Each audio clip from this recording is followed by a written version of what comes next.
Hello, good evening, and welcome back. Okay, so it's nearly morning, but it's been a long day. Anyway, this evening we have a story from BBC News saying Channel migrants record number of boats cross channel.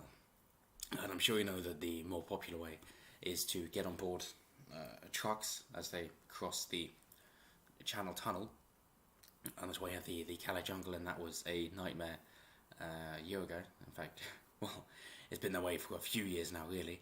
And with truck drivers being really, really concerned about their own safety, wanting to lock doors, not stop, and maybe not even cross the channel entirely because they're worried about being hijacked by migrants, refugees, whatever you wish to call them, crossing the channel. And of course, then you've also had it unfolding to say, oh yes, well, we migrants are only children, so you must help us. Like, hang on, you're 28 years old. You're not a child. But it's very difficult because, and this is great from Lauren Allen. I highly recommend checking out Borderless. I know it's been censored a great deal and removed from my channel and then back on and all that, but find it, watch it, it's great. She goes into detail, and also with her EU speech, which she had to re-record because they've lost the audio or something, which is why it's an empty room. But check it out. But she does say that mainly the issue there is the NGOs, the non-governmental organisations, that encourage migrants to make the trip, and they are put into a lot of danger on the way over, with human traffickers obviously not treating people well, because then people become the commodity, which means you objectify the people quite literally. Don't treat the people well, you're just exploiting them, getting as much money from them as you can. It's a dangerous trek. The 24 miles of the English Channel is the busiest shipping route in the world, still, and I know that some people do swim it occasionally, including David Williams, I believe, but still, it's a dangerous stretch of water, and as the summer months come and it gets warmer, then of course more people are going to do it, as this article does mention. But it's the same with the American southern border, that all the time that there are articles in the media saying, hey, you know, we're going to accept you in sanctuary cities, especially in America, which Trump is finally sending people to the sanctuary cities, so good on him. But all the time you had these people saying, hey, you're going to be welcomed, life's going to be great, it's a safe journey, you're more than welcome, come on.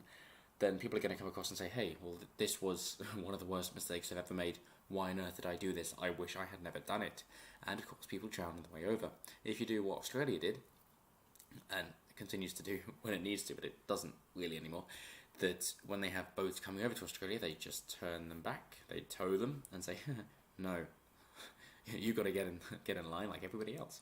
Then you find that people don't want to make the journey because they realise that it's dangerous and it has such a limited chance of success that it just isn't worth it. So if you do that, then of course people aren't going to want to make the journey, which decreases the amount of drownings and deaths, and of course it's better for those people because they don't want to make the journey because they know that they won't make it. And it helps the country that they're from.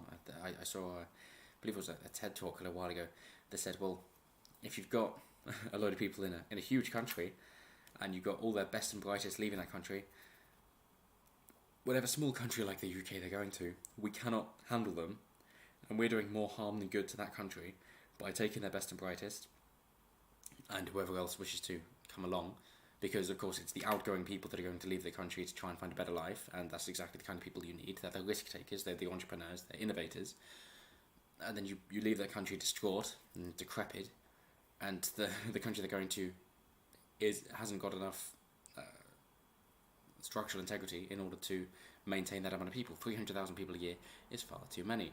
But here we have, yes, crossing the channel. Okay, so the UK Border Force has been dealing with several boats that have crossed the English Channel carrying migrants. Her Majesty's Coast Guard said it had assisted with 9 vessels off the Kent coast. Earlier it was reported 4 boats with 30 people that had also been intercepted. The Conservative MP for Dover and Deal, Charlie Elphick, said it was a record number of boats in a single day. It looks set to surge to record levels through the summer. Yes, as is to be expected because it's better weather. The Home Office needs to get a grip on this crisis. Well, yes, and hopefully with something like Brexit, it would really help. I know the Schengen zone is helping people, and it isn't related to this because the idea is, oh, you can be a migrant from wherever, go to Germany, get a German passport, and now you're able to get to the UK because of the Schengen zone, and you can now enter the UK with your European passport, and stopping that free movement of people, it will help. But they do say, last month 140 migrants were picked up, the highest number since December when a major incident was declared. But I do like this bit at the bottom. A note on terminology. The BBC uses the term migrant to refer to all people on the move who have yet to complete the legal process of claiming asylum. Yet to complete, so they're illegal aliens. Great.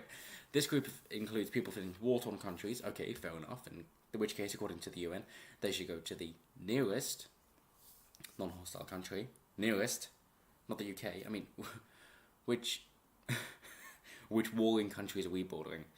We're not, so they shouldn't be joining us. Okay. Who are likely to be granted refugee status, right?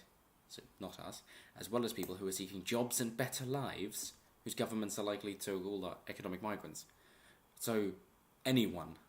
So me, I'm seeking jobs and a better life. So now I'm a migrant. Do I have to go to a different country for that, or can I just move to a different city? And in which case, can I jump the queue on everybody else because I want a better life? Yeah, maybe they do as well, but I really do, and I'm going to say that before them, so I get it. I get in, don't I? Anyway, it's ridiculous. We can see that this crisis is getting worse. Something needs to be done, and I strongly recommend just turning the boats back. Simple.